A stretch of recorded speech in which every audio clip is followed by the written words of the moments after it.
حضور اکرم صلی اللہ علیہ وآلہ وسلم اور حضرت خدیجہ کی عمر میں پورے 15 سال کا فرق تھا۔ دونوں کے معاشی مدارج بھی قدرے مختلف تھے، مگر چونکہ سیرت و کردار، عادات و اطوار اور عمومی رہن سہن میں دونوں بلند ترین مقام حاصل کر چکے تھے، لہٰذا ان میں روحانی اور اخلاقی ہم آہنگی کے پائیدار رشتے مضبوط ہو چکے تھے۔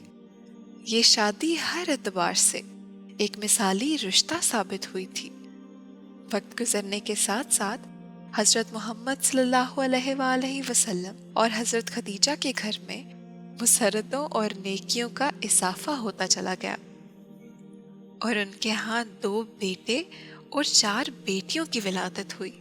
دونوں بیٹے ابتدائی عمر میں ہی اللہ تعالیٰ کو پیارے ہو گئے، اور 4 بیٹیوں کے نام ہیں فاطمہ، زینب، رقیہ اور ام کلثوم۔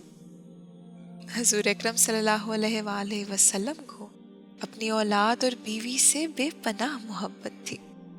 حضرت خدیجہ سے حضور اکرم صلی اللہ علیہ وآلہ وسلم کی محبت لازوال تھی۔